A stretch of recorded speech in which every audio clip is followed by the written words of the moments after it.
भरला प्रेमाचे निछंद विठ्ठल नाचू लागला नाचता नाचता देवाचा गळला पितांबर सावध होई देवा ऐसे बोले कबीर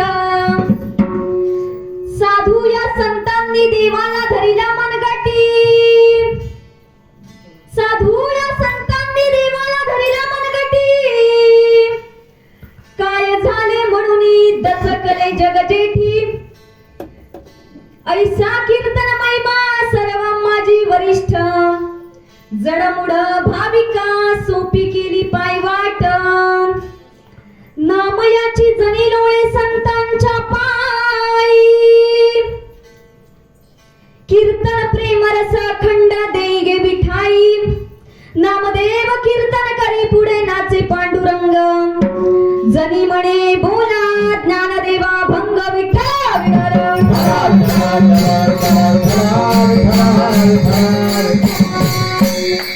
प्रस्तुत आज सेवेकरता निवडलेला अभंग माझ्या संत जनाबाईंचा आहे.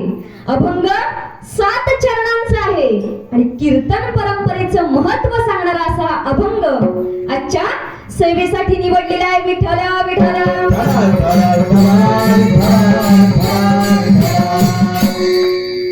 समचरणं सरोजं सांद्रणीला भूदाभं जघन विहित पाणी मंडनं मंडनानां तरुण तुलसी माला कंधरं कंजनेत्रं सदा यधमलवासं विठ्ठलं चिंतयामि महायोग पीठे तटे भीमरथ्यां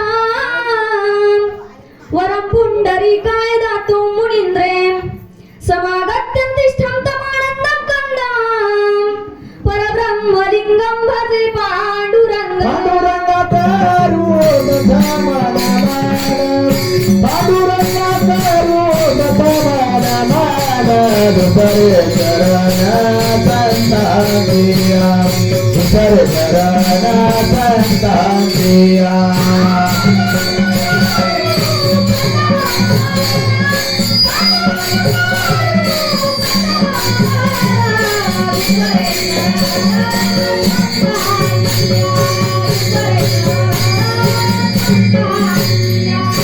गंगागृपदाने कथोचा विस्तार गंगागृपदाने कथोचा विस्तार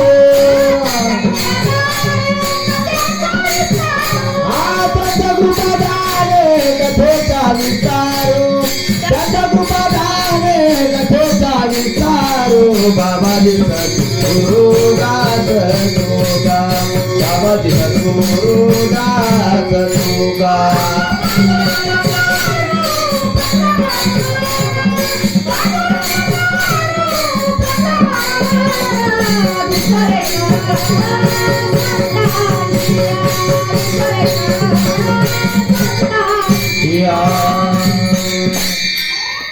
पांडुरंगा करू प्रथम नमन दुसरे चरण संतांची त्यांच्या कृपादाने कथेचा विस्तारू बाबाजी सद्गुरु दास तुका काय माझी वाणी मानेल संतांसी रंजऊ चित्तासी आपुलिया सेवे लागी सेवक झालो तुमच्या लागलो निज चरणा अहो स्वामी तुकया देवा यावरी न कराव भेर मस्तक हे पायावरी मस्तक हे पायावरी मस्तक हे पायावरी मस्तक हे पायावरी यावर करी संतांचा यावर करी संतांचा यावर करी संतांचा यावर करी संतांचा यावर करी संतांचा मस्तक हे पायावरी यावर करी संतांच्या अलंकापुरी रम्य सिंहासनस्थ पदं भुज तेजस्पृदक प्रदेशं विधीन्द्रादिदेवे सदा स्तूयमानं समाधिस्थ मूर्तिं भजे ज्ञानदेवम् ॐ नमो तारेश्वर करुणाकराय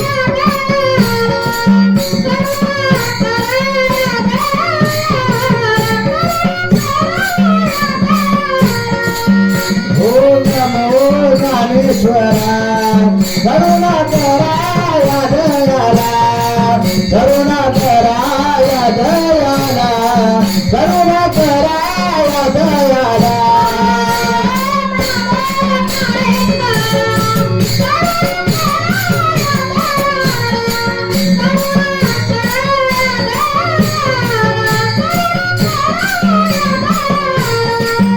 ओम नमो ज्ञानेश्वरा, करुणा करा या दयाला, करुणा करा या दयाला, करुणा करा या दयाला.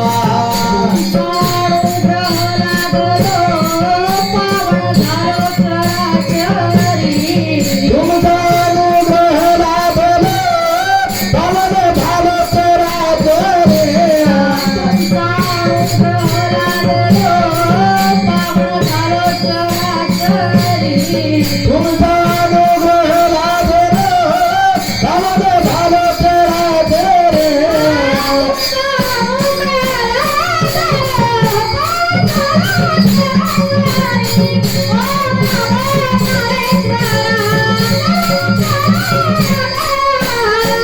ओम नमो ज्ञानेश्वरा, करुणा करा या दयाला.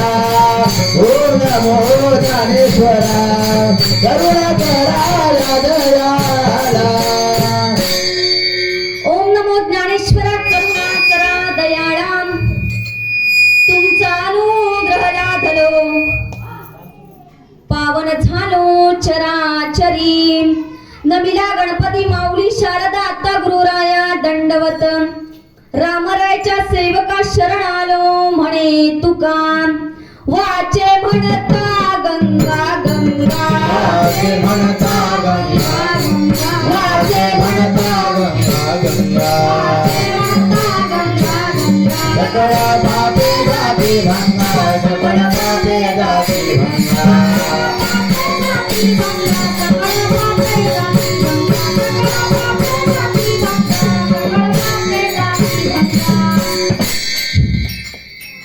प्रस्तुत आज पन्हेळी या गावामध्ये आदिनाथ नामधारक मंडळी पन्हेळी यांनी बघा दरवर्षीप्रमाणे तुम्ही पंढरपूरची वारी करता आणि आज तुमचा हा वार्षिक सोहळा आयोजित केलेला आहे. गंगा पूजा आणि सत्यनारायणाची महापूजा आयोजित केलेली आहे आणि त्या निमित्ताने आजची ही कीर्तन सेवा आहे. आजची ही कीर्तन सेवा आदिनाथ नामधारक मंडळी पन्हेळी यांनी मला दिली म्हणून मी तुमचे प्रथम आभारी आहे. तसेच पन्हेळी ग्रामस्थ असतील, महिला मंडळ असतील आणि आलेली सगळी संत भाविक मंडळी या सगळ्यांना धन्यवाद आणि सेवेला प्रारंभ. विठ्ठल विठ्ठल.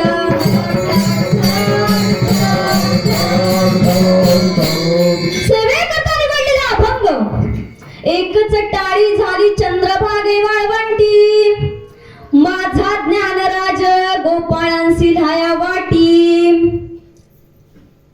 कीर्तन परंपरेचं महत्व सांगणारा, अधिकार सांगणारा, भक्तीचं श्रेष्ठत्व सांगणारा असा हा अभंग आजच्या सेवेसाठी निवडलेला आहे. अभंग मोठा आहे. किती चरणाचा आहे? 7 चरणाचा अभंग आहे. पण जरी मोठा असला तरी सुद्धा आपण हा अभंग बोललो तरी आपल्याला सहज त्याचा अर्थ समजून जातो. एवढा हा अभंग साधा आणि सोपा आहे. अतिशय प्रेमरस या अभंगामध्ये भरलेला आहे. बरोबर आहे की नाही? बघा, भक्ती ही 9 प्रकारची असते. भक्ती ही 9 प्रकारची असते. या 9विध भक्तीपैकी कीर्तन हे एक प्रकारची भक्ती आहे. आणि म्हणून माझे जगद्गुरु तुकोबर काय सांगतात बघा, या कलियुगामध्ये जर तुम्हाला भगवंत प्राप्ती करायची असेल तर सगळ्यात सोपे साधन म्हणजे काय आहे? काय आहे? कलियुगा माझी करावे कीर्तन, तेने नारायण देईल भेटी. कीर्तन हे एकमेव साधन आहे. लक्षात घ्या, वेदांत काय सांगतात? वेदांत काय सांगतात की जीव ब्रह्मरूप होऊ शकते, जीव ब्रह्मरूप होऊ शकते, पण हा देह ब्रह्मरूप होऊ शकत नाही. असं कोण सांगतं? वेदांत सांगतात. पण माझ्या जगद्गुरु तुकोबरांची गाथा काय सांगते नीट लक्ष देऊ नये का? जर तुम्ही कीर्तनामध्ये बसलात तर तुमचा हा संपूर्ण देहच ब्रह्मरूप होऊन जाईल. प्रमाण आहे, कीर्तन चांग कीर्तन चांग होय अंग हरी रूप. पण नुसतं कीर्तनामध्ये बसून चालेल का हो? नुसतं कीर्तनामध्ये बसलात तर चालेल का? नाही. कीर्तनामध्ये बसून आपल्या मुखामधून त्या भगवंताचे नामस्मरण होणे गरजेचे आहे, चिंतन होणे गरजेचे आहे. बरोबर आहे की नाही? पण आजकाल आपल्याला भगवंताचे नाम घ्यायला अजिबात वेळ आहे का? वेळ बोला, का वेळ नाही हो? कशामुळे बिझी झालो आहोत? बोला, कशामुळे? टीव्ही, अँड्रॉइड मोबाईल, इंटरनेट या सर्व कारणांमुळे आजचा हा कलियुग बिघडत चाललेला आहे. बरोबर आहे की नाही? खरं सांगते की खोटं सांगते? खरी परिस्थिती आहे. जास्तीत जास्त टीव्हीचा वेळ कोणाला असतो? टीव्हीचा वेळ जास्तीत जास्त कोणाला असतं? माझ्या या महिला मंडळींना. मग पुरुष मंडळी अजिबात टीव्ही पाहत नाहीत का? पाहतात, पण तुमच्यापेक्षा कमीच पाहतात. स्त्रियांना एवढा वेळ असतो की एखादी स्त्री जर भांडी घासत असेल, कपडे धुत असेल आणि एखादी आवडती मालिका जर टीव्हीवर लागली तर ती भांडी, कपडे, पहिली काय सिरियल विठ्ठल विठ्ठल.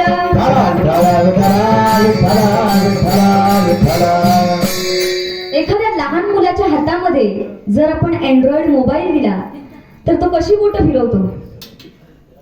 फिरवतो की नाही? त्याला काय कळतंय? 1.5-2 वर्षाचं मुलं असू द्या, पण तरी सुद्धा तुमचा जर फोटो काढायला सांगितला तर तो उत्तम प्रकारे तुमचा फोटो काढून देईल. देईल की नाही? देईल की नाही? 100% गॅरंटी आहे. त्याची काही चूक नसते. चूक कोणाची असते हो? एकदा का मूल रडायला लागलं की आई वडील काय म्हणतात? हा मोबाईल घे, पण एकदाचा गप्प बस. बरोबर आहे की नाही? म्हणजे चूक कोणाची असते? आपलीच असते. म्हणून माझी तुम्हाला कळकळीची विनंती आहे की आपल्या मुलांवर चांगले संस्कार करा, त्यांना चांगलं काय वाईट काय याची जाणीव करून द्या, तरच हा कलियुग चांगल्या पद्धतीने घडेल. तरच हा कलियुग चांगल्या पद्धतीने घडेल. कारण या कलियुगाला खरी नवतरुणांची गरज आहे. आहेत काही ते नवतरुण? दिसतायत तुम्हाला? हा एक आहे. अजून बघा, बोटावर मोजण्या इतकी तुम्हाला दिसतील.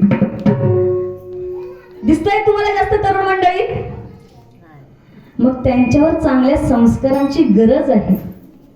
लक्षात घ्या.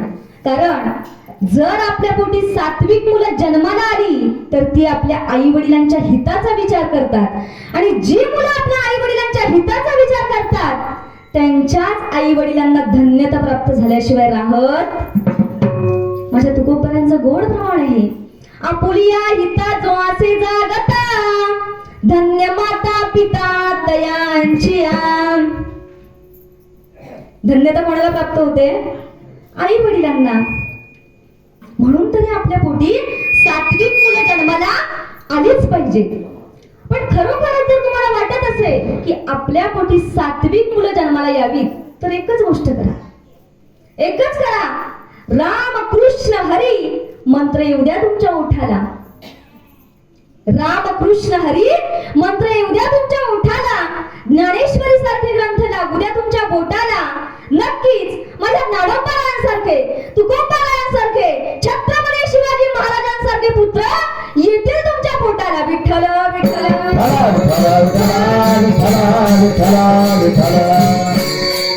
आणि तरुण मंडळींना माझी एकच विनंती आहे की जोपर्यंत आपलं आयुष्य आहे, आपल्या जीवनामध्ये जगत असताना आपल्या आई वडिलांना कधीच विसरायचं नाही.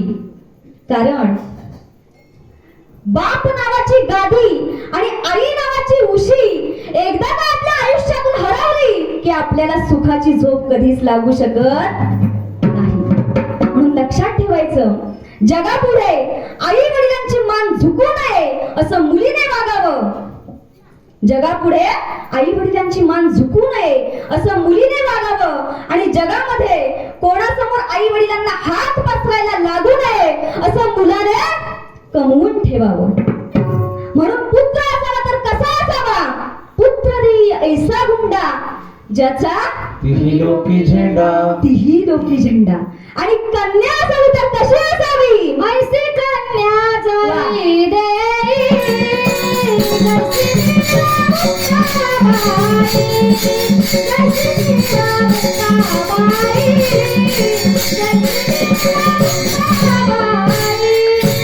असे कन्या जाई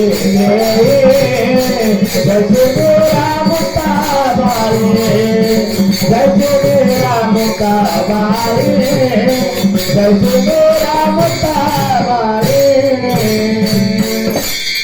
अशी सात्विक मुलं आपल्या पोटी जन्माला येणे खूप गरजेचे आहे. या कलियुगाला खरी परमार्थाची गरज आहे आणि परमार्थाची किती गरज आहे हे आपल्या मुलांना आपण पटवून देणे गरजेचे आहे. पण आधी ती गोष्ट आपल्याला माहीत असणे गरजेचे आहे. परमार्थाची किती गरज आहे हे आधी आपल्याला समजणे गरजेचे आहे. तरच तुम्ही मुलांना सांगाल की नाही. त्यांच्या समोर जर तुम्ही टीव्ही पाहिलीत, मोबाईल यूज केला, ते तुमचं ऐकतील का? ऐकतील का? अजिबात ऐकणार नाही, तुम्हालाच उलट बोलतील. म्हणून आपल्या मुलांसमोर आपण कसं वागलं पाहिजे, कसं बोललं पाहिजे हे आपल्याला समजणे खूप गरजेचे आहे. आताच्या कलियुगामध्ये जास्तीत जास्त तरुण मंडळी व्यसनी होत चाललेली आहे. बरोबर आहे की नाही? दारू पिणे, जुगार खेळणे, गुटखा खाणे यांसारख्या गोष्टी आवडीने करतात, पार्ट्या करतात. बरोबर आहे की नाही? तुमच्या गावामध्ये पितात का? पटकन हो बोलले बाबा. आम्ही दुसरीकडे जाऊन विचारलं, गावामध्ये पितात का? लगेच नाही बोलतात, खरं सांगत नाही. पण बाबा लगेच बोलले हो, म्हणजे बाबांना मानलं पाहिजे. आणि ते खोटं बोलणार नाही, ते वारकरी आहेत. वारकरी कधीच खोटं बोलत नसतात. एखादा जर दारू पिणारा असेल तर त्याला 12 फुटांचा सुद्धा रस्ता पुरत नाही. पुरतो का? कुत्रा सुद्धा साईड देऊन जातो, कारण त्या कुत्र्याला माहित असतं की हा जर माझ्यावर पडला तर माझा फुकटचा जीव जाईल. विठ्ठल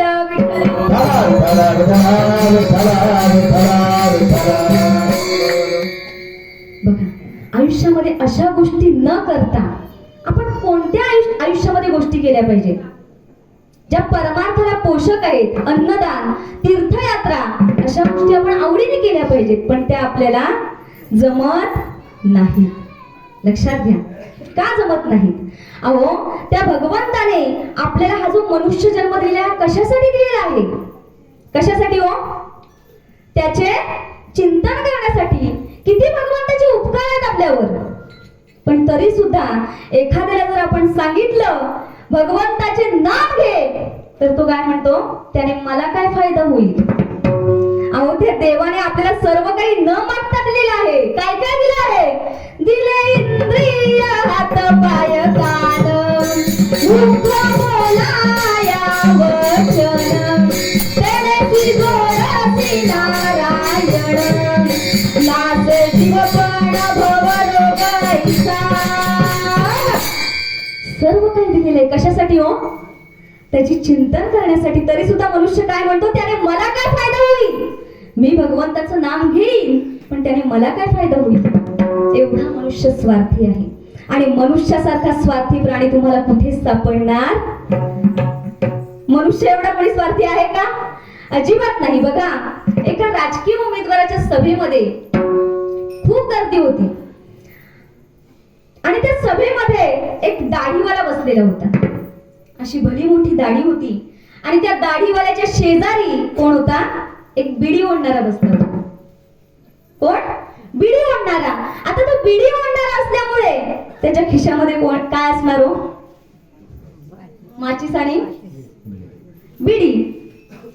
आता तुम्ही कीर्तनामध्ये आलात, पुरुष मंडळी, जे कोणी तंबाखू खातात त्यांच्या खिशामध्ये काय असणार हो? तंबाखूची डबी. बरोबर आहे की नाही? तंबाखूमुळे काय होतो? बोला. तंबाखूमुळे कॅन्सर होतो. आणि एकदा का कॅन्सर झाला की तो या जगातूनच कॅन्सर होतो. हे आपल्याला माहित आहे, तरी सुद्धा लोक तंबाखू खातातच. विचार करण्यासारखी गोष्ट आहे. बरोबर आहे की नाही? बघा, तो बिडी ओढणारा असल्यामुळे त्याच्या खिशामध्ये काय? बिडी आणि माचीस होती. त्याने बिडी काढली, माचीस काढला, माचीस उघडून पाहिला तर त्यामध्ये फक्त एकच काडी होती. किती? एकच काडी होती. आता त्या एका काडीमध्ये याची बिडी पेटली पाहिजे. त्याने ती माचीसची काडी पेटवली आणि पेटवल्याबरोबर बाजूला कोण बसला होता? चुकून त्याच्या दाढीला ती लागली. त्या बिचाराची दाढी भरभर भरभर पेटू लागली. तो बिचारा दाढी विझवण्याचा प्रयत्न करू लागला. हा काय म्हणतो? दादा थोडं थांबा, थोडं थांबा, आधी माझी बिडी पेटवतो आणि मग तुमची दाढी विझवतो. विठ्ठला विठ्ठला दृष्टांत संपला. सिद्धांत काय नीट लक्ष देऊन ऐका. त्या बिडी ओढणाऱ्याला दाढीवाल्याची दाढी जळून खाक झाली तरी सुद्धा याला काही फरक पडत नाही. एवढा मनुष्य स्वार्थी आहे. स्वतःच्या फायद्यासाठी दुसऱ्याचं वाटोळ करायला सुद्धा मागे पुढे बघत. पण आपल्या जीवनामध्ये जगत असताना निस्वार्थ भावनेने आपल्याला त्या भगवंताची भक्ती करता आलीच पाहिजे. कारण त्या भगवंताचे आपल्यावर किती उपकार आहेत. कोरोनाच्या 2 लाटांमधून वाचलो की नाही? बोला. कोरोनाच्या 2 लाटांमधून वाचलो आहोत. कोरोनापासून आतापर्यंत जे काही आपल्याला आयुष्य मिळालेलं आहे ते बोनस आयुष्य आहे. बरोबर आहे की नाही? बोनस आयुष्य आहे. म्हणून आता तरी त्या देवाचे आभार माना. आता तरी देवाचे आभार माना.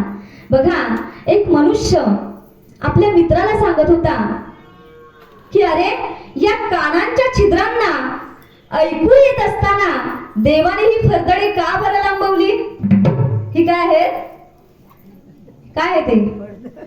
फडदडे. देवाने ही फडदडे का बरं लांबवली? मित्र म्हणतो, अरे गाढवा, देवाला तुझी काळजी होती. पुढे हा टीव्ही घेईल, लॅपटॉप घेईल, पीसी घेईल, अँड्रॉइड मोबाईल घेईल आणि हे सर्व घेतल्यानंतर, हे यूज केल्यानंतर याची नजर काय होईल? कमी होईल. आणि नजर कमी झाल्यानंतर याला काय लागेल? चष्मा लागेल. मग चष्मा लागल्यानंतर चष्म्याच्या दांड्या अडकवायच्या कुठे म्हणून देवाने काय दिली? बोला. फरदडे दिली. बरोबर आहे की नाही? किती भगवंताचे उपकार आहेत, किती काळजी आहे भगवंताला. तोंडाच्या वरती काय दिलं? काय दिलं? नाक दिलं. कशासाठी हो? घास उचलल्यानंतर नाक सांगतं, नाचलेलं आहे बाजूला ठेव, विठ्ठल विठ्ठल. किती त्या भगवंताचे उपकार आहेत आपल्यावर. आणि म्हणूनच माझ्या ज्ञानेश्वर माऊलींना म्हणावं लागलं, उपजोनी करंटा नेणे औदत वाटा, रामकृष्ण पैठा कैसेनी होय, किंवा सावरी वाडी नळ्या सरळा, वरी फळनान तू पोकळा, कास्तन जाळे गळा शेळीये जैसे. साबर कांड्याचं झाड नुसतंच वाढतं, त्याचा जीवनामध्ये अजिबात उपयोग होतो का? अजिबात उपयोग होत नाही. साबर कांड्याचं म्हणजे कसलं? सावरीचं झाड. पण आपल्या जीवनामध्ये उपयोग झाला पाहिजे असं जीवन जगा. कारण माझ्या ज्ञानेश्वर माऊलींचं ऑब्झर्वेशन इतकं भयानक होतं की ते राष्ट्रसंघाच्या युनोच्या मुख्यालयामध्ये लिहून ठेवावं असं माझ्या ज्ञानोबा यांचं तत्वज्ञान आहे. वयाच्या 16 वर्षी माझ्या ज्ञानोबा यांनी काय म्हटलं? जे खळांची व्यंकटी सांडो तया सत्कर्मरती वाढो भूता परस्परे जडो मैत्र जीवांचे किंवा दुरितांचे तिमिर जाओ विश्व स्वधर्म सूर्य पाओ जो जे वांछिल तो ते लावो प्राणिया जात. वयाच्या 16 वर्षी माझ्या ज्ञानेश्वर माऊलींनी ज्ञानोबारांनी जगाचं आणि शांततेचं तत्वज्ञान मांडलं आणि आपलं पोरग 16 वर्षी काय पराक्रम गाजवतो, काय करतं? क्योंकि इतना प्यार तुमसे. बरोबर आहे की नाही? हाच फरक आपल्या लेकरांमध्ये आणि ज्ञानोबारांमध्ये आहे, लक्षात घ्या. या जीवनामध्ये जगत असताना एकच ऐका, संतांच्या विचारांनी मिळेल तुम्हाला शांती. संतांच्या विचारांनी मिळेल तुम्हाला शांती. वारकरी संप्रदायामुळे जीवनामध्ये घडू शकेल क्रांती. निर्व्यसनी तरुण मुलं हीच खऱ्या राष्ट्राची संपत्ती आणि आदर्श तरुणच टिकवतील छत्रपती शिवाजी महाराजांची संस्कृती, छत्रपती शिवाजी महाराजांची संस्कृती. म्हणून संस्कृती जपा. माझ्या जनाबाई या अभंगातून काय वर्णन करतात? एकच टाळी झाली चंद्रभागे वाळवंटी माझा ज्ञानराज गोपाळांसी धाया वाटी. माय बापो, जगातील वारकरी संप्रदायाचं पहिलं कीर्तन कुठे झालं तुम्हाला माहित आहे का? कुठे झालं? पंढरपूरच्या वाळवंटामध्ये झालं. आता तुम्ही पंढरपूरची वारी केलेली आहे, बरोबर आहे की नाही? माझ्या पंढरपूर क्षेत्राचा महिमा किती आहे? काशीच्या 5 यात्रा, द्वारकेच्या 3 यात्रा, या सर्वांचं पुण्य एकत्रित करा म्हणजे पंढरीची जाणं एक वेळ. पंढरपूरच्या एका यात्रेमध्ये या सर्वांचं पुण्य आपल्याला मिळून जातं, कारण माझ्या पंढरपूर क्षेत्राचा महिमा जेवढा आहे.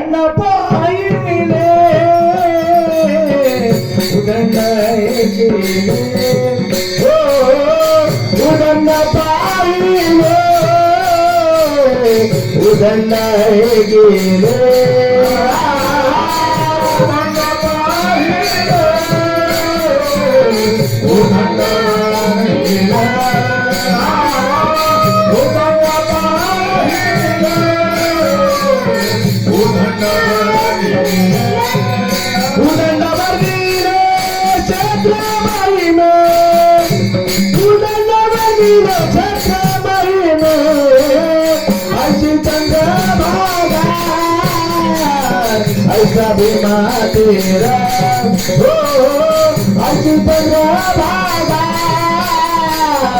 ऐसा भीमा तेरा ऐसी चंद्रभागा,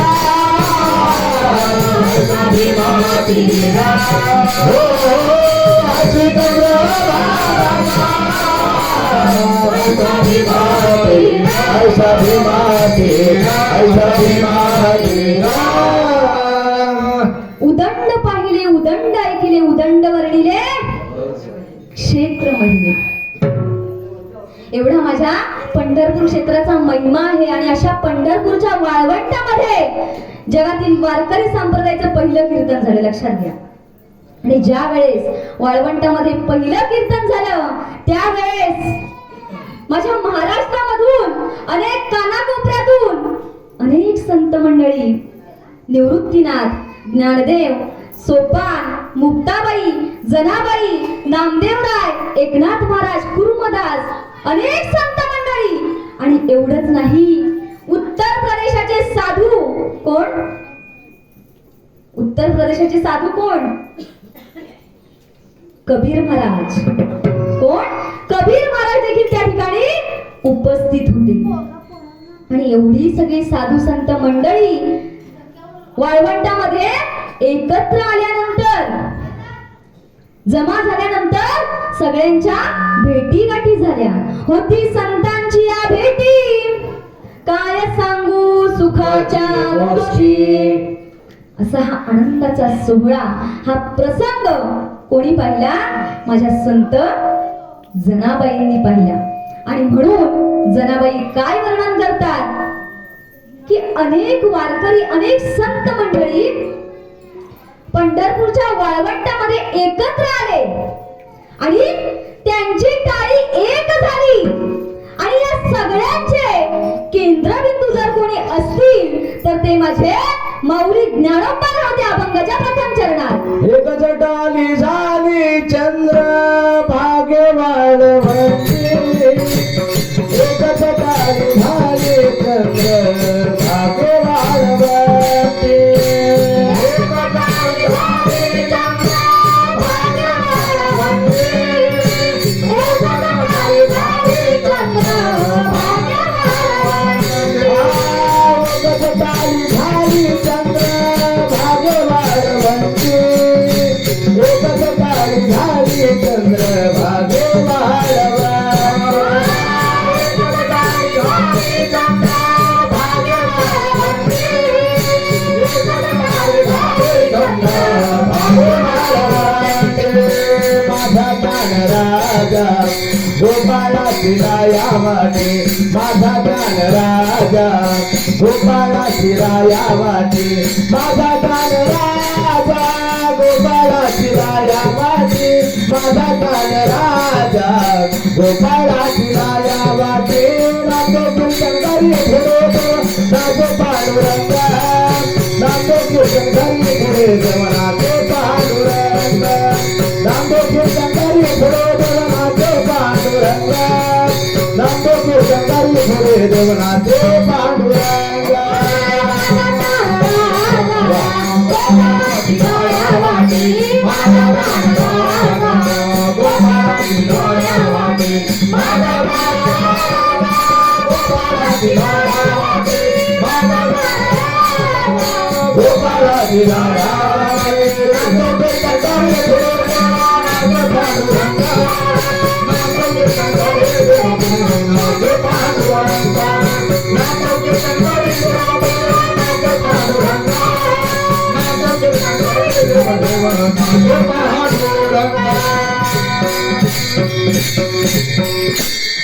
जनाबाई काय वर्णन करतात?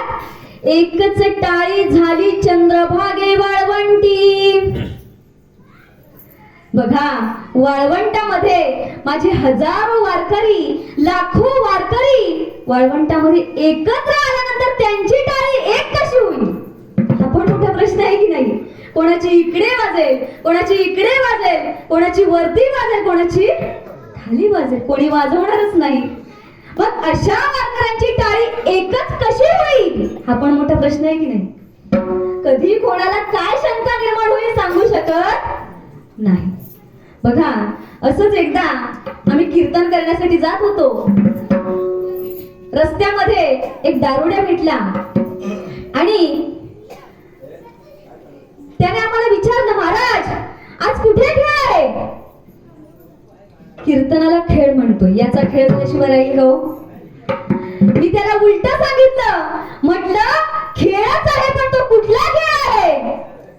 खेळ मांडियेला वाळवंटी घाई, खेळ मांडियेला वाळवंटी घाई, नाचती वैष्णव भाई रे, नाचती वैष्णव भाई रे. मी त्याला सांगितलं खेळच आहे पण तो कुठला खेळ आहे? वाळवंटातला खेळ आहे. बरोबर आहे की नाही?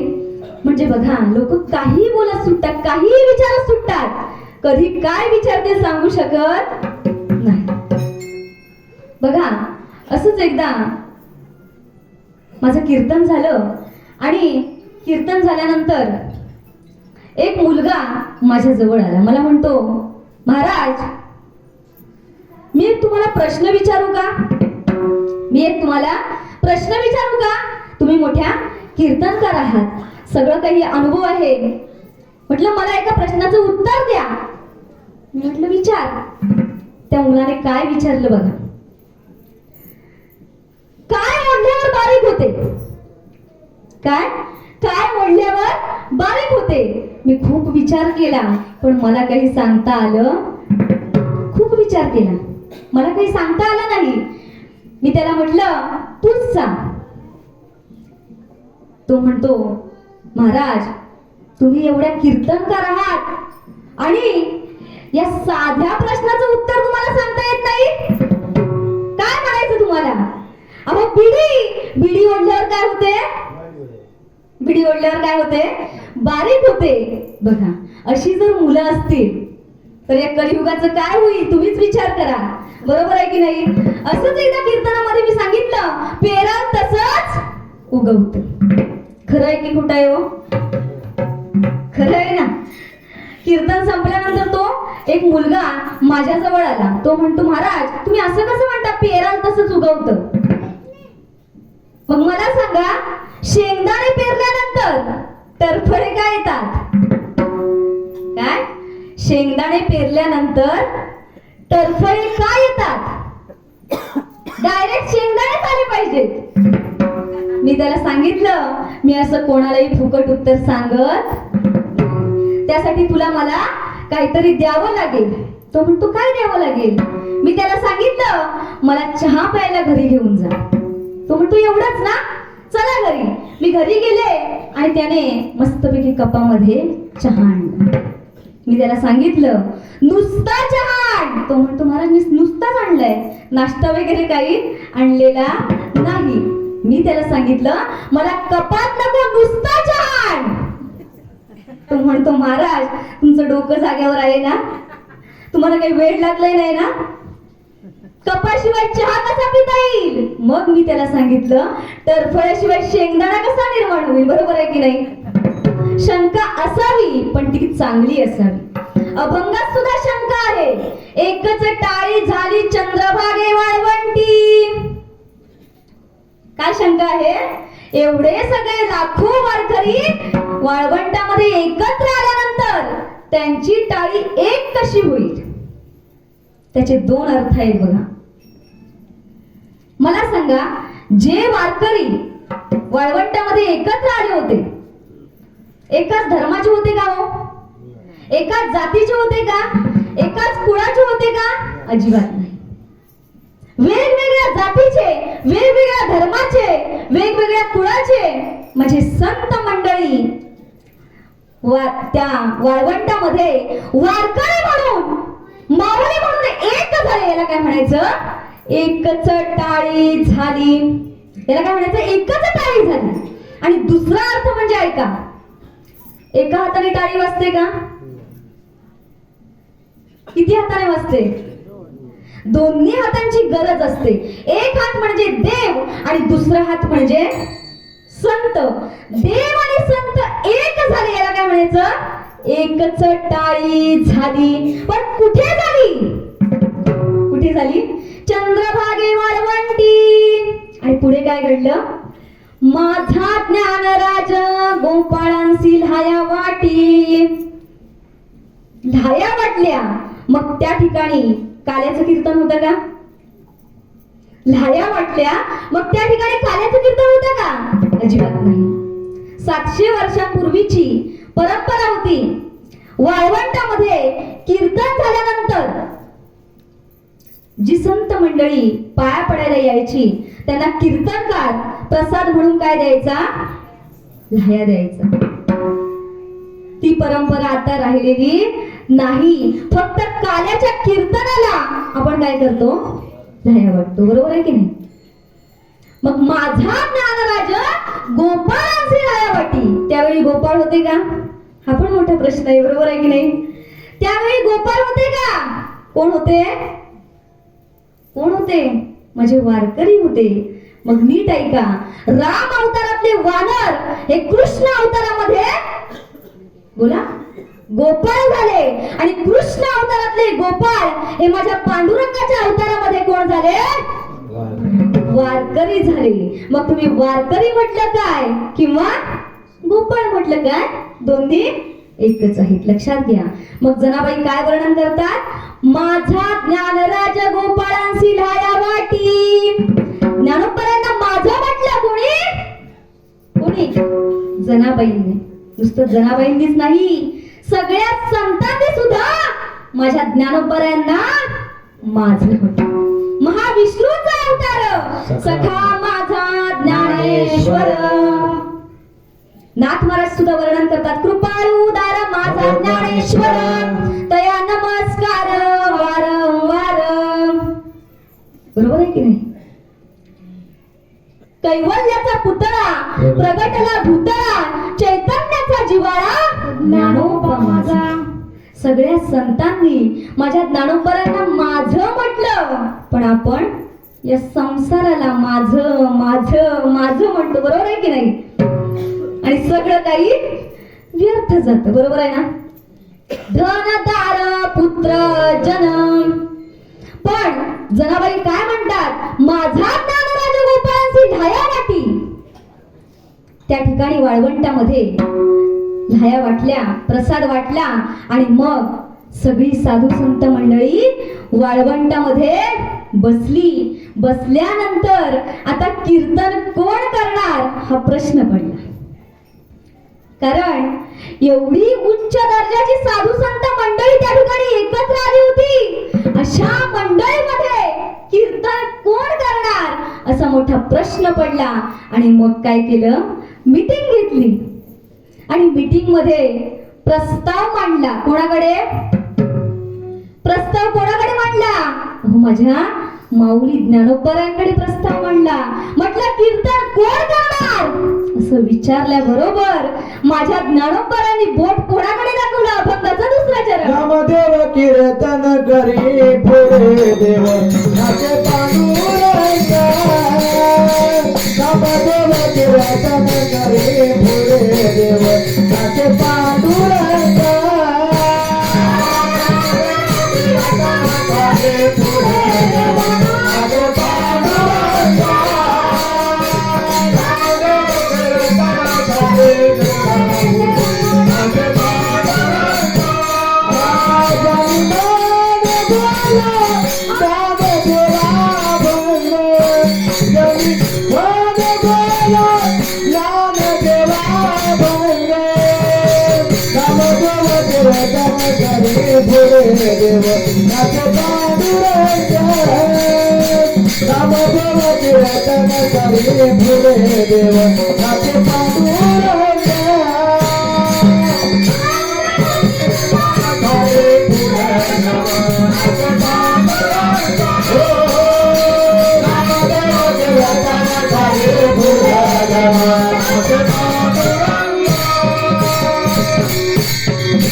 नामदेव कीर्तन करी पुढे नाचे पांडुरंग. बघा ज्ञानोबरांनी बोट कोणाकडे दाखवला?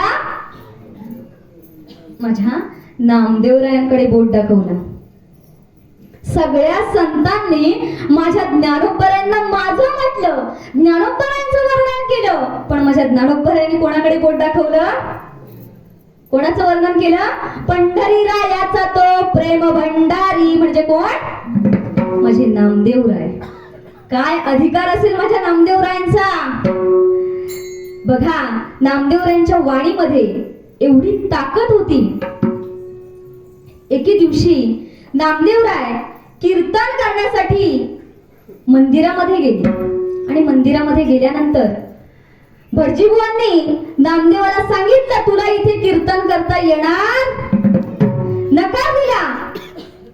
पण माझे नामदेवराय विनंती करू लागले, मला फक्त 1 तास कीर्तन करू द्या. भटजीबुवांनी सांगितलं, 1 तास काय, 1 मिनिटभर सुद्धा तुला इथे कीर्तन करता येणार नाही.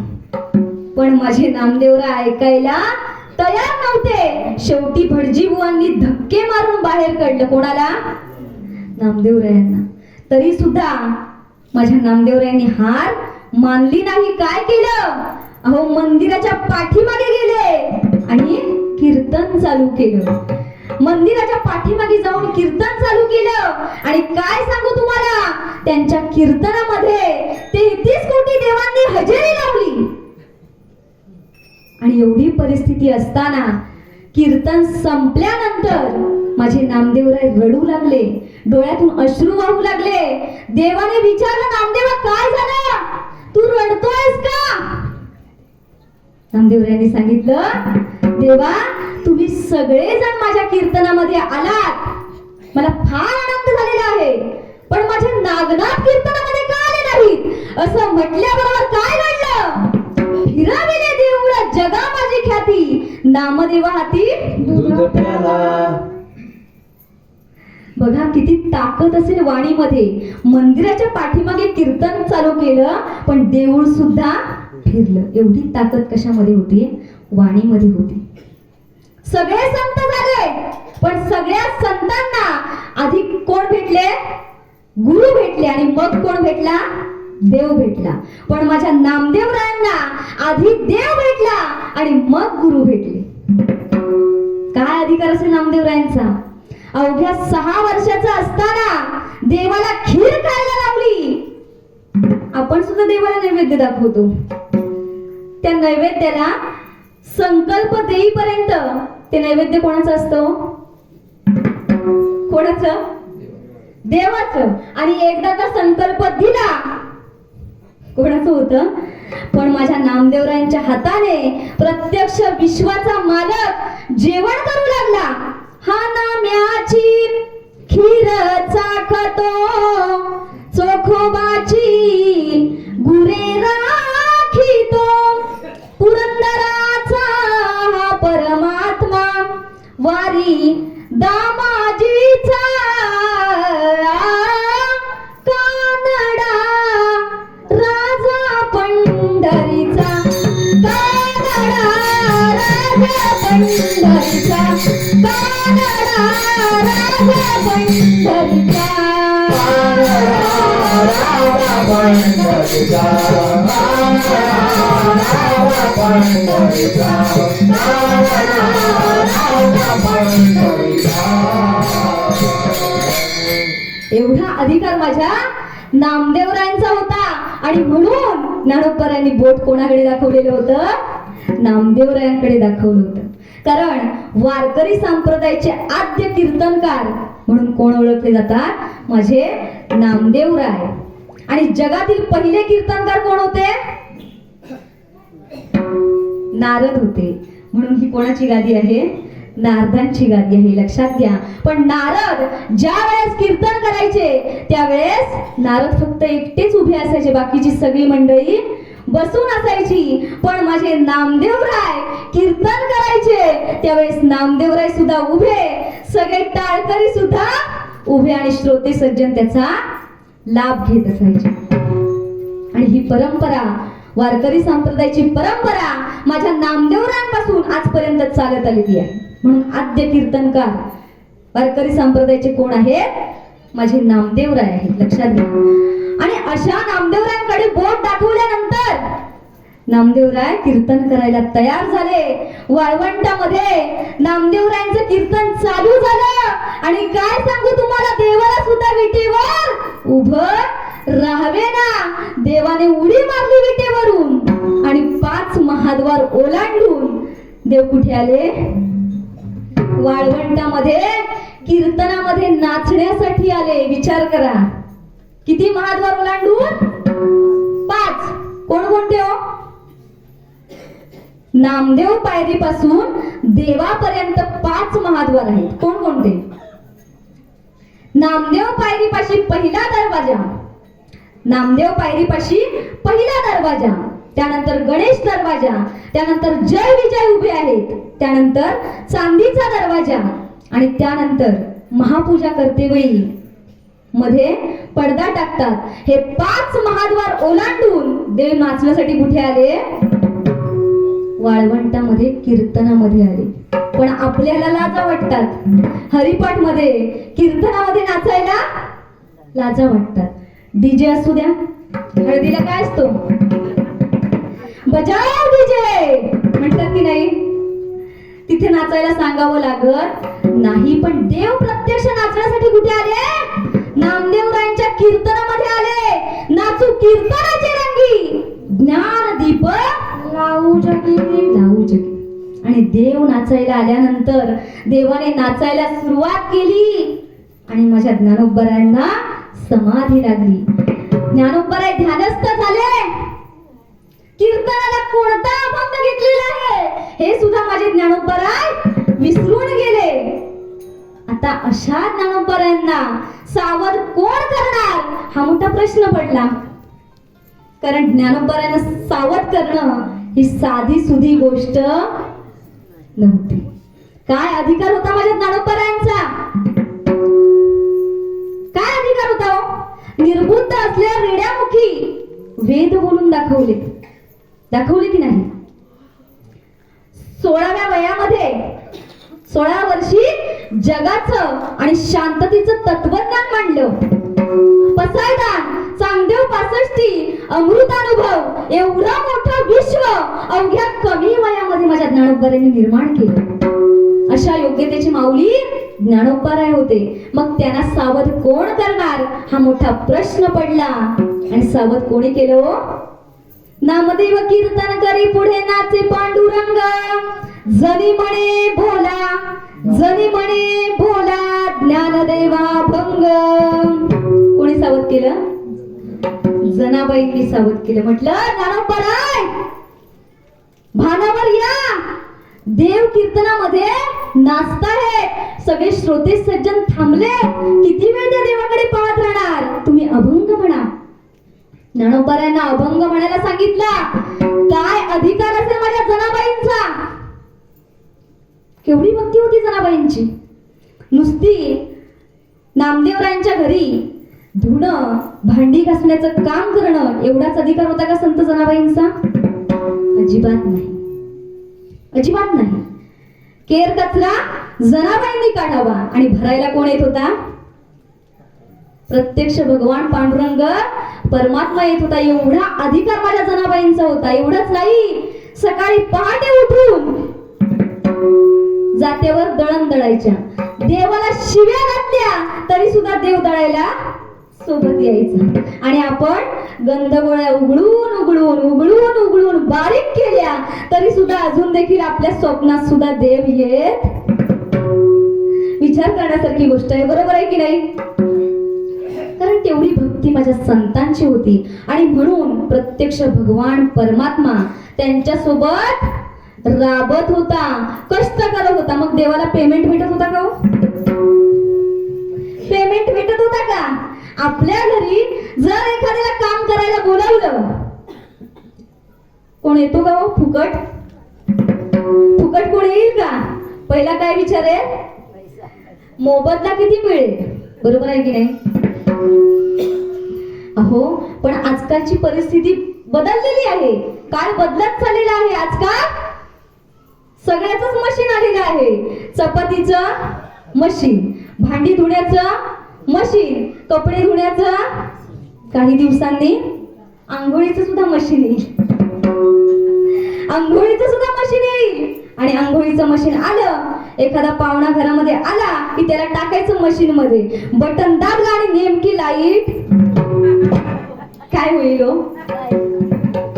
एकीकडे प्रगती तर एकीकडे काय नुकसान आहे, अधोगती आहे. बरोबर आहे की नाही? काय बदलत चाललेला आहे, एवढा बदललेला आहे. काही माणसं मनुष्य मेल्यानंतर धावत सुद्धा करत नाही. आपल्या इथे करतात ना, आपल्या इथे करतातच, पण काही ठिकाणी करत नाही. बघा, माझ्या मैत्रिणीचा चुलता ऑफ झाला आणि त्याच्या मुलाने ब्राह्मणाला आपल्या बापाचं धावं उक्तच देऊन टाकलं. म्हटलं सगळ्या सकट तुम्हीच करायचं. ब्राह्मणाने सांगितलं, ठीक आहे, मी सगळ्या सकट करेन, पण 4000 लागतील. किती? 4000 लागतील. हा म्हणतो 10,000 घ्या, पण सगळं काही तुम्हीच करा. ब्राह्मणाने सांगितलं, सगळं काही मीच करेन, पण टकलं कुणाचं करू? टकलं कुणाचं करू? असं म्हटल्याबरोबर हा काय त्याला म्हणतो, ज्याचं कीर्तन ठेवलंय त्याच करून टाका. विठ्ठल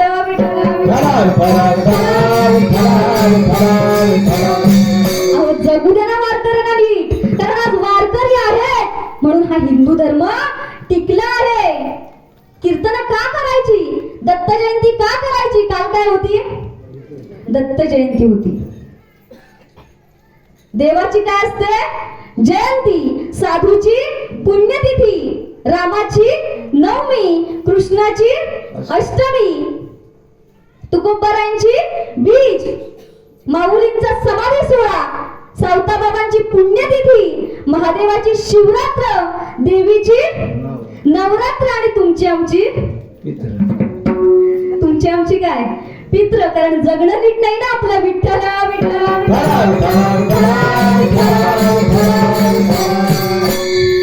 बघा, दत्त जयंती का करायची, सप्ते का करायची, कीर्तन का करायची? कीर्तन करण्याचं उद्दिष्ट 4 वाक्यात ऐका. हिंदू धर्म टिकावा, वारकरी संप्रदाय वाढावा, तरुण मुलं निर्व्यसनी व्हावीत आणि आपल्या समाजामध्ये एकी निर्माण व्हावी, यासाठी हे कीर्तन महोत्सव असतं. लक्षात घ्या. एखाद्या कार्यक्रमामध्ये किती मोठी महाराज मंडळी आणली याला महत्व नाही, अजिबात नाही. एखाद्या कार्यक्रमामध्ये किती तरुण मंडळी माळकरी झाली, किती तरुण मंडळी वारकरी झाली याला महत्व आहे. बदल महत्वाचा आहे, पण तो बदल चांगला असावा. लक्षात घ्या. म्हणून प्रतिष्ठेने वागा, संस्कृती जपा, धर्म टिकवा. कारण जर धर्म टिकला तरच तुमचा गाव धन्य होईल, तरच तुमचा देश धन्य होईल. धन्यताचा देश, धन्यताचा गाव, धन्यताचा देश, धन्यताचा गाव, धन्यताचा देश, धन्यताचा गाव, धन्यताचा देश, धन्यताचा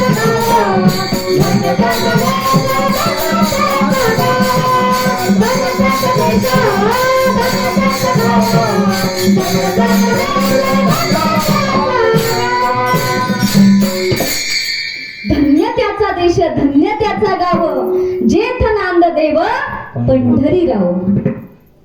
लक्षात घ्या. आणि बघा, आपण कुठे होतो?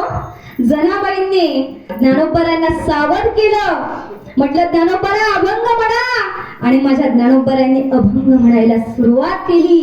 आणि काय सांगू तुम्हाला, कीर्तनामध्ये एवढा प्रेमरस भरला की माझे सगळे वारकरी, साधू संत मंडळी हाताने टाळी आणि मुखाने त्या भगवंताचे भजन करायला सुरुवात केली. त्याचप्रमाणे आता सुद्धा आपण संप्रदायपूर्वक सगळ्यांनी हाताने टाळी आणि मुखाने भजन करायचे. विठोबार कुमारी, विठोबार कुमारी, विठोबार कुमारी, टाळी टाळी, विठोबार कुमारी, विठोबार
एकच टाळी झाली चंद्रभागे वाळवंटी, माझा ज्ञानराज गोपाळांसी लाया वाटी, नामदेव कीर्तन करी पुढे ना नाचे पांडुरंग, जनी म्हणे बोला ज्ञानदेवा भंग.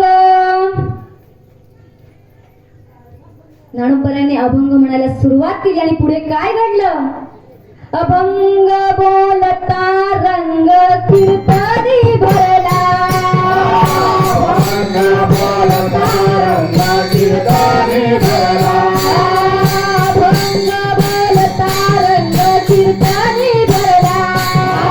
अभंग बोलता रंग कीर्तनी भरला.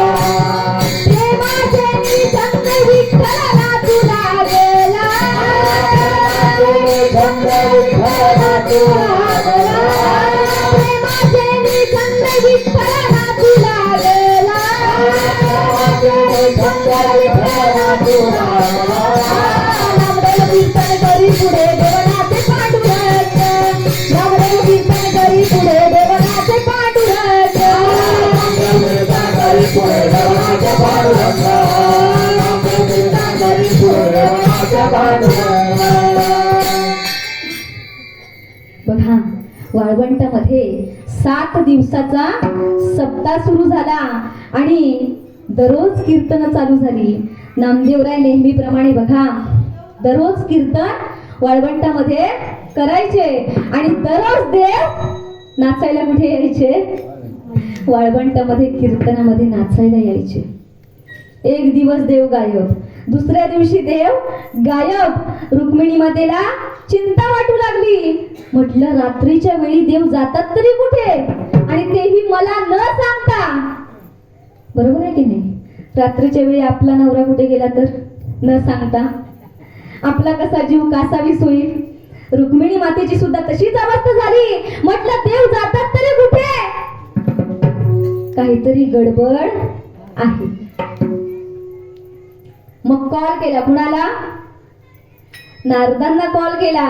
नारदांना बोलावून घेतलं आणि नारद आल्यानंतर नारदांना सांगितलं की दररोज देव गायब होत आहेत. रात्रीच्या वेळी न सांगता कुठेतरी निघून जातात. देव जातात तरी कुठे? नारदांनी सांगितलं देवाला वेड लागलंय. देवाला वेड लागलंय. म्हटलं कुणाचं वेड लागलंय? नारदांनी सांगितलं वैष्णवांचं वेड लागलंय. कुणाचं? वैष्णवांचं वेड लागलंय. रुक्मिणी मातेने विचारलं वैष्णवांचं? वैष्णव कोण आहेत? माझ्यापेक्षा सुंदर आहेत? हो म्हटलं तुमच्यापेक्षा सुंदर आहेत. तुम्ही फक्त सुंदर आहात पण ते सर्वांगी सुंदर आहेत. आता असं सांगितल्यानंतर रुक्मिणी मातेला टेन्शन आलं. म्हटलं एवढे सुंदर आहेत, मग त्यांना जाऊन भेटलंच पाहिजे. नारदांनी सांगितलं वाळवंटामध्ये दररोज कीर्तन होतात, तिथे ते वैष्णव हजर असतात. तुम्ही जाऊन त्यांना भेटा. आणि बघा सप्त्याच्या 4थ्या दिवशी रुक्मिणी मातेने ठरवलं की आज जाऊन वैष्णवांना भेटायचं. नेहमीप्रमाणे माझे नामदेवराय कीर्तन करत होते. नामदेवरायांनी कीर्तन चालू केल्यानंतर माझे देव नामदेवरायांच्या कीर्तनामध्ये नाचण्यासाठी आले. देवाने नाचायला सुरुवात केली आणि सुरुवात केल्यानंतर देव कीर्तनामध्ये दंग झाले, बेभान झाले. देव एवढे नाचू लागले की त्यांचा पितांबर हळूहळू खाली येऊ लागला. पितांबर खाली यायला आणि रुक्मिणी माता वाळवंटात यायला एकच वेळ झाली. आता विचार करा, रुक्मिणी माता मनातल्या मनात म्हणू लागली अरे सगळी साधू संत मंडळी या ठिकाणी हजर आहेत आणि आता देवाची फजिती होणार. देवाची फजिती होणार. म्हटलं आता काय करावं? आणि रुक्मिणी माता आली आहे हे कोणाच्या लक्षात आलं? माझ्या कबीरदासांच्या लक्षात आलं. कबीरांच्या लक्षात आलं आणि म्हणून कबीर महाराज देवाला सावध करण्याचा प्रयत्न करू लागले. नाचता नाचता देवाचा गळला पितांबर, सावध होई देवाईचे बोले कबीर, सावध होई देवाईचे बोले कबीर. नाचता नाचता देवाचा गळला पितांबर,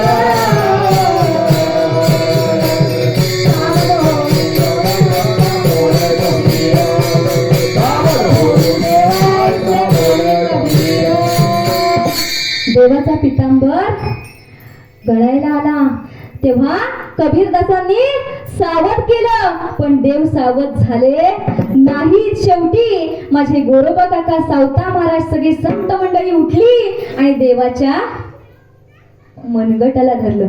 साधूया संतांनी देवाला धरला मनगटी, काय झाले म्हणून तसं करे जगजगती, काय झाले म्हणून तसं करे जगजगती. साधूया संतांनी देवाला धरला मनगटी, काय झाले म्हणून तसं करे जगजगती, काय झाले म्हणून तसं करे जगजगती. बघा, संतांनी देवाच्या मनगटाला धरलं आणि मनगटाला धरल्यानंतर देव दचकले. काय झालं पाहतात तर काय पितांबर खाली आला होता, पटकन वर घेतला, गाठ फीट बांधली आणि तेव्हा कुठे माझ्या रुक्मिणी मातेच्या जीवात जीव आला. म्हटलं बरं झालं, नाहीतर आज देवाचं काही खरं नव्हतं. आणि तो कीर्तनामधला आनंदाचा सोहळा पाहून माझ्या रुक्मिणी माता सुद्धा काय म्हणतात, ऐसा कीर्तन महिमा सर्वा माझी वरिष्ठ, जडमुड भाविका सोपी केली पाय वाट. एवढा कीर्तनाचा महिमा आहे, लक्षात घ्या, एवढा कीर्तनाचा महिमा आहे. आणि बघा, त्या ठिकाणी वाळवंटामध्ये सगळी साधू संत मंडळी आलेली होती, देव आलेले होते, रुक्मिणी माता हजर होती, रुक्मिणी माता सुद्धा हजर होती. आणि एवढे सगळे असताना माझ्या जनाबाईंनी काय केलं, संतांच्या चरणावरती लोटांगण घातलं. एक बघा, जनाबाई काय वर्णन करतात, नामयाची जणी लोळे संतांच्या पायी. काय, नामयाची जणी लोळे संतांच्या पायी, कीर्तन प्रेम रस अखंड देई गे विठ्ठल. हा कीर्तनाचा महिमा, हा कीर्तनाचा प्रेमरस असाच आमच्या जीवनामध्ये अखंड राहू दे, ही परमेश्वर चरणी प्रार्थना करतात. कोण, जनाबाई. म्हणून आता मला माझ्या माता भगिनींकडे थोडं बोलायचं आहे. तुम्ही जर बोललात तर मी कीर्तन लवकर संपवेल, नाहीतर जेवायला उशीर होईल. चालेल ना? चालेल का? बोला, नाही चालणार? बघा, अनेक पतिव्रता होऊन गेल्या. अनुसूया, द्रौपदी, सुलक्षणा, सावित्री, मंदोदरी अशा अनेक पतिव्रता होऊन गेल्या. सगळ्यात श्रेष्ठ पतिव्रता कोण होती? अनुसूया होती की नाही? मग आपल्याकडे सुद्धा महान पतिव्रता असतात, पण त्या कशा असतात हो? पतीच्या वरच्या असतात. बरोबर आहे की नाही? पतिव्रतेचा नेम काय तुम्हाला माहित आहे का? पतिव्रतेचा नेम काय आहे? दररोज सकाळी लवकर उठावं, अंघोळ करावी, पूजा करावी आणि पूजा झाल्यानंतर प्रत्येकीच्या दारात काय असते हो? त्या तुळशीला पाणी घालावं आणि काय म्हणावं? तुळशी ग बाई नको हिंदू रानोवनी, चल माझे संगती जागा देते माझ्या वृंदावनी.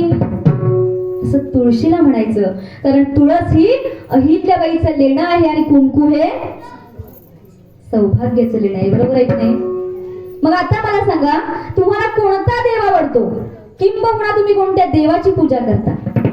फक्त महिलांनी उत्तर द्यायचंय, पुरुष मंडळी शांत बसायचं. बोला, पटकन बोला. कोणत्या देवाची पूजा करता? बोला. चूल फुंकून फुंकून हाडाची काढ झाली तरी सुद्धा अजून आपल्याला देव कळलेला नाही. बरोबर आहे की नाही? हा कुंकू कोणाचा लावता? कोणाचा लावता का? कुंकू नसतो, आता काय असतात?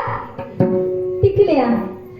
महाराज काय म्हणतात? कुंकूवाल्या गेल्या आता टिकलीवाल्या आल्या. बाथरूमच्या भिंती साऱ्या सुवासिनी झाल्या विठ्ठल विठ्ठल. विठ्ठला विठ्ठला विठ्ठला विठ्ठला विठ्ठला विठ्ठला. मग आता मला सांगा, दररोज सकाळी लवकर उठून कोण कोण आपल्या पतीच्या पाया पडते? त्यांनी जरा असं ताट असं बोट वर करा.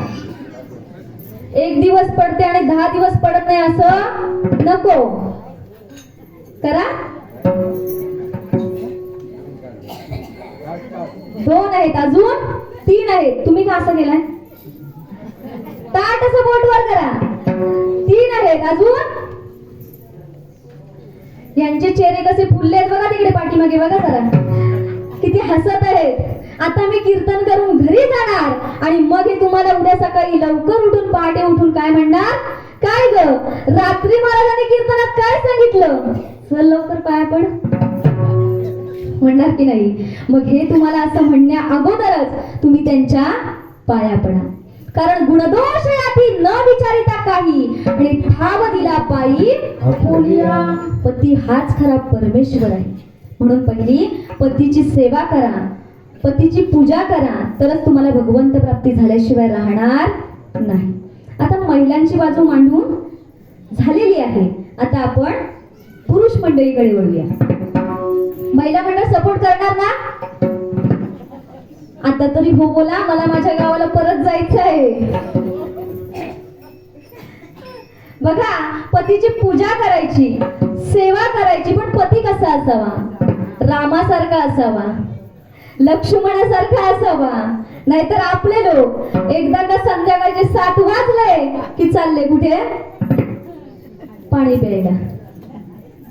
घरी येते वेळी लेझीम खेळतच घरी येतात.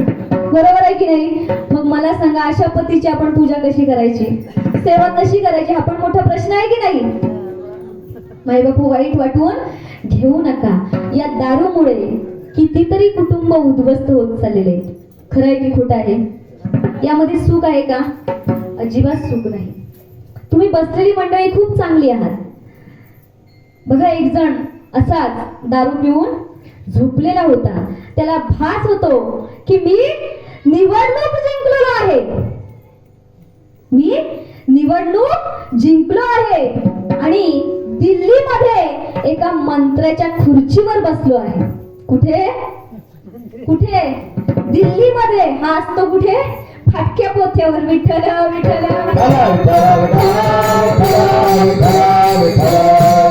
तसेच बघा, एक दारू पिऊन मनुष्य झोपलेला असतो, त्याला वॉशरूमला होते. आता तो वॉशरूम कुठे करतोय तुम्हाला चांगलंच माहिती आहे. म्हणजे दारू पिऊन अशी वाईट अवस्था होती, लक्षात घ्या. म्हणून दारू गांजा मत पिओ यारो, दारू गांजा मत पिओ यारो, अक्कल गुंग हो जाती है और फिर पैसा खर्च करके मुंह में मिट्टी पड़ जाती है. पण दारू पिणारे ऐकत, दारू पिणारे काय म्हणतात? दारू हेच जीवन असेल तर मेलेलं बरं, दारू हेच जीवन असेल तर मेलेलं बरं, पण मरायची भीती वाटते म्हणून प्यायलेलं बरं. विठ्ठल विठ्ठल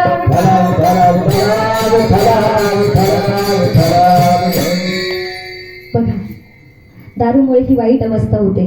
म्हणून आपल्या जीवनामध्ये जगत असताना या देहाचा दुरुपयोग करून घेऊ नका, या आयुष्याचा नाश करून घेऊ नका. जीवनामध्ये जन्माला येऊन प्रथम गुरु करा. गुरुमुळे नामाची प्राप्ती होते, नामामुळे भक्ती करता येते आणि भक्तीमुळे देव आपलासा करता येतो. आणि देवाला आपलासा केल्याशिवाय तुम्हाला सुखाची प्राप्ती होणार. आपुला तो एक देव करून घ्यावा, तेणे बिन जीवा सुख आहे. म्हणून त्या भगवंताला आवडेल तेच कर्म करा. आवडे देवासी तो एका प्रकार, नामाचा उच्चार रात्रंदिन. म्हणून आता आपण माऊलींचे चिंतन करू. सगळ्यांनी हाताने टाळी आणि मुखाने भजन करायचं आहे.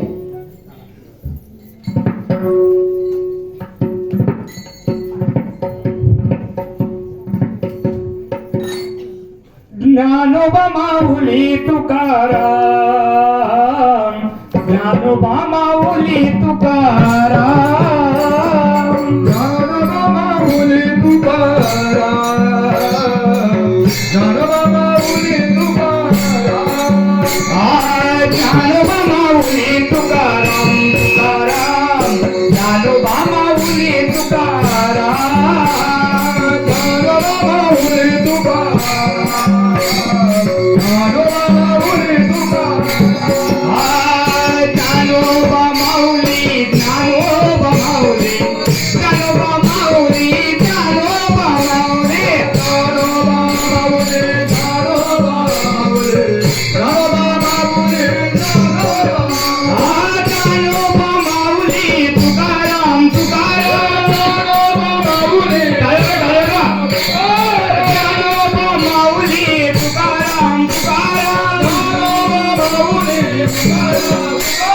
ज्ञानोबा माऊली तुकाराम ज्ञानोबा माऊली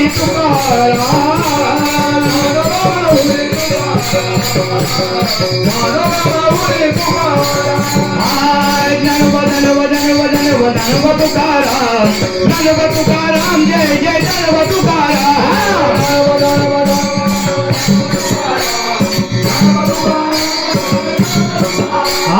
माऊली माऊली माऊली माऊली माऊली तुकाराम जय जय माऊली तुकाराम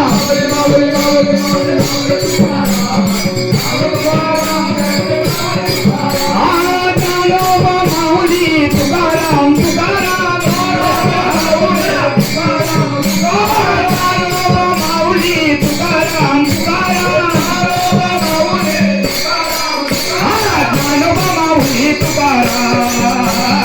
ज्ञानोबा माऊली तुकाराम माऊली तुकाराम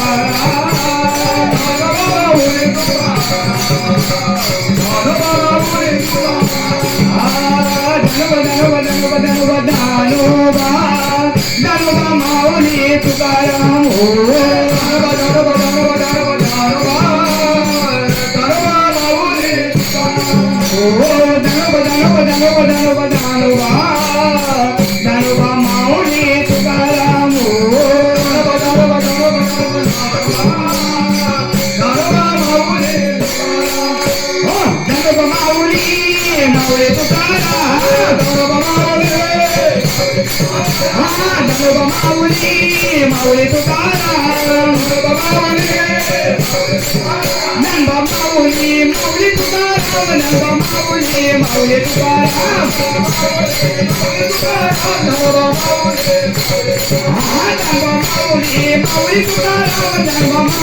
माऊली तुकाराम नंबा माऊली तुकाराम माऊली तुकाराम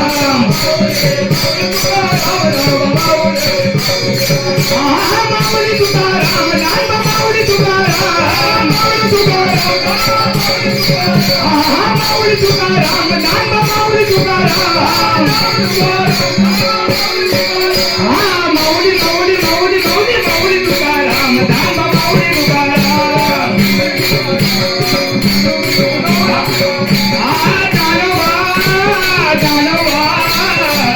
ज्ञानोबा माऊली तुकाराम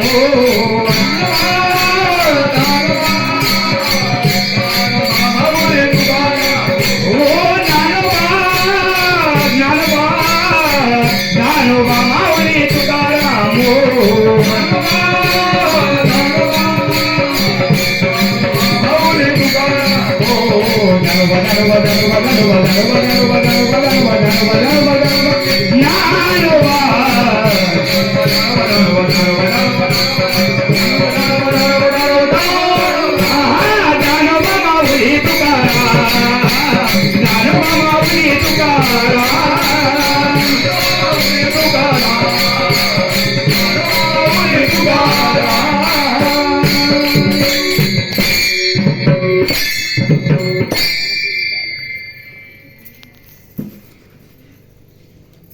महिला मंडळ जरा हात वर कराव.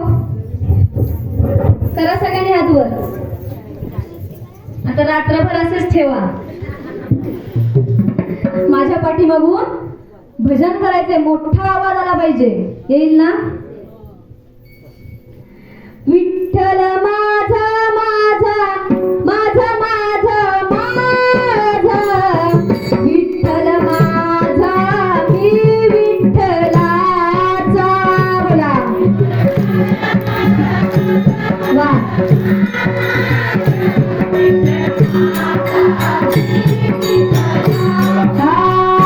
विठ्ठल माझा माझा माझा माझा माझा विठ्ठल माझा मी विठ्ठलाचा.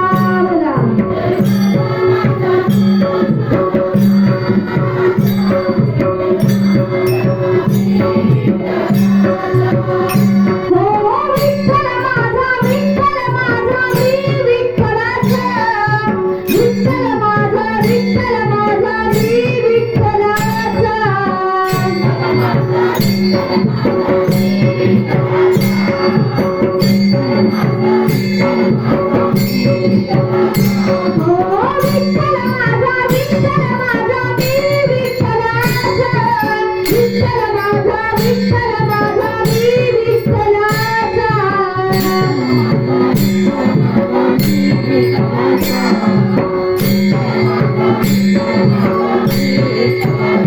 विठ्ठल माझा माझा माझा माझा माझा, विठ्ठल माझा मी विठ्ठलाचा.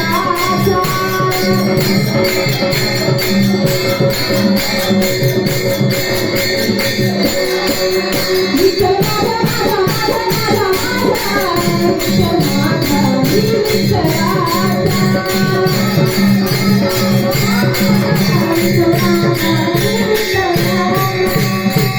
आता पुरुष मंडळी हात वर करा. पुरुष मंडळी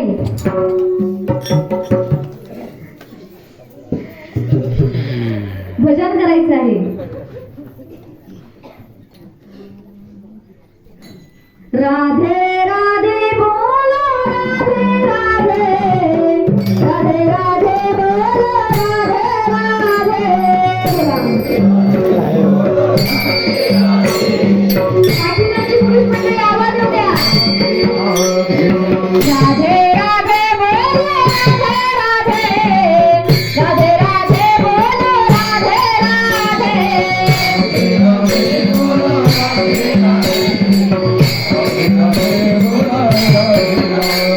हम भी बोले राधे राधे, तुम भी बोलो राधे राधे.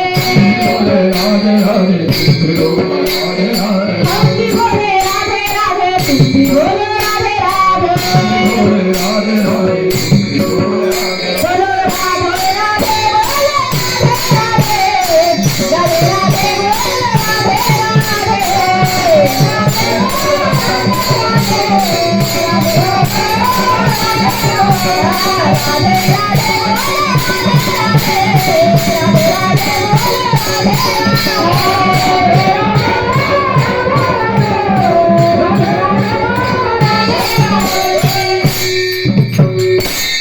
आता कसं वाटतंय?